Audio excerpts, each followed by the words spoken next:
सरकार ये विदुर जी ऐसे हैं, भगवान बड़े प्रेम से इनके यहाँ वो प्रसाद ही पा रहे हैं, छिलकों को पा रहे हैं कि उतने में ही श्री विदुर महाराज का आगमन हुआ है।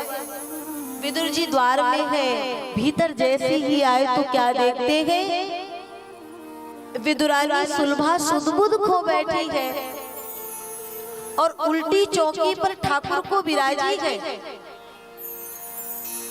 हमारी माताएं मैंने ध्यान से सुनना, फल फेंकती जा रही है, छिलके मुख में देती जा रही है। विदुर जी ने आवाज लगाई, अरे सुलभा। आवाज सुनते ही मानो विदुर जी की पत्नी की समाधि छूटी हुई, होश आया। होश आया, देखी सामने विदुर जी।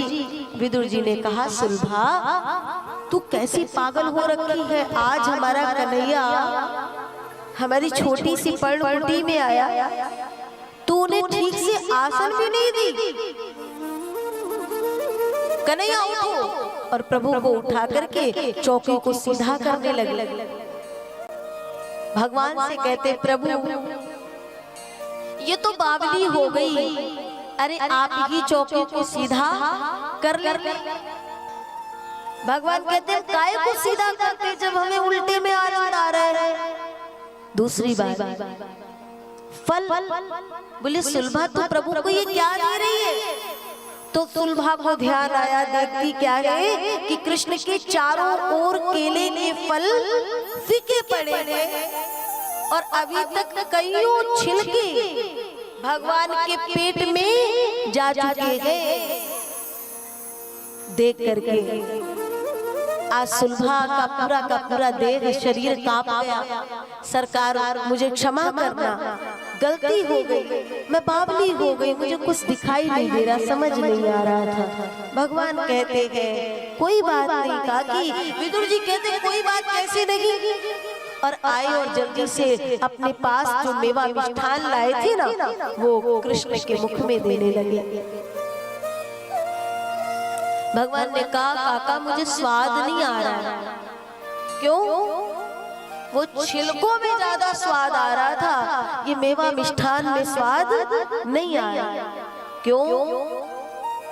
बोले यही तो बात है, भाव का भूखा हूं मैं, भाव ही बस सार है, और भाव से जो मुझे बजे तो भव से बेड़ा पार है।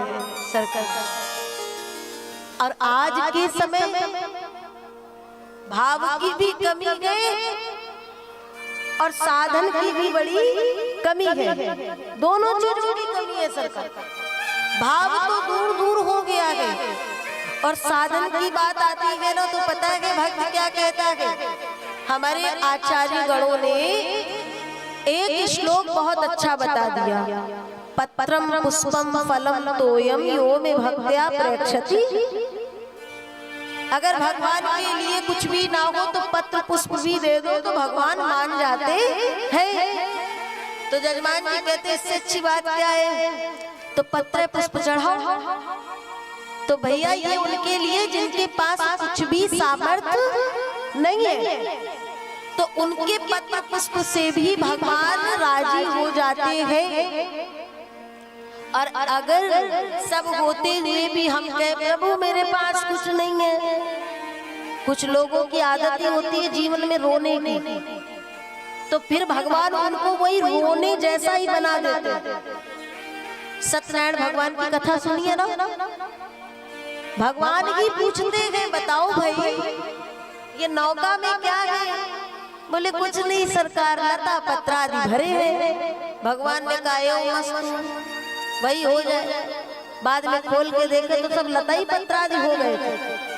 तो जो पत्र पुष्प केवल ये समझ करके भगवान इतने में मान जाते हैं, तो सुनो भगवान को तुम्हारा पत्र पुष्प भी चाहिए नहीं। भगवान के पास जाकर के कपटीपना नहीं छोड़ोगे तो एक दिन तुम्हारे सर्वस्व का ईश्वर नाश कर देगा।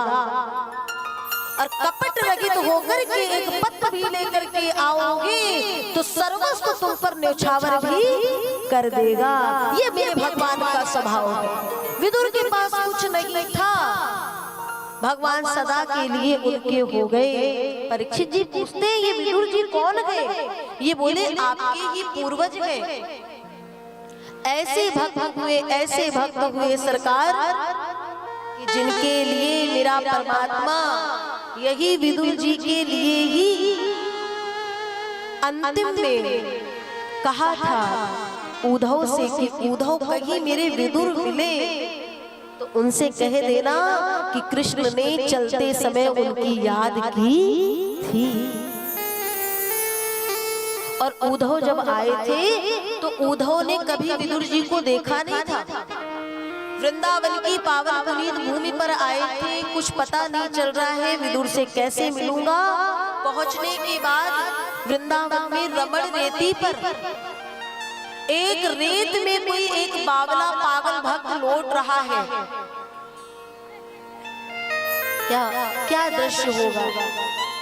एक संत ने देखा सरकार कि कोई संत लौट रहा है, कोई साधारण देखेगा तो कहेगा कैसा पागल है, माटी में लौटा जा रहा है। लेकिन वो औरों के लिए माटी हो सकती है, लेकिन वो तो हमारे भगवान कृष्ण और उनके भक्तों की वो चरणों की रज थी जिसमें विदुर लौट रहा था।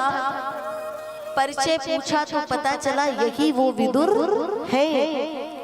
उद्धव और विदुर का दुर्लभ सुंदर संवाद हुआ। उद्धव जी ने बताया विदुर जी आपको गोविंद ने याद किया और जाते जाते मुझसे कहेंगे कि सरकार से एक बार विदुर जी से जरूर मिलना, मेरे विदुर जी जैसे भक्त का दर्शन अवश्य करना। रामावतार में सबरी मैया के यहाँ के वो बेर और कृष्णावतार में काका विदुर के यहाँ के वो साग का स्वाद मैं जन्मों जन्मों तक भुला नहीं पाऊंगा।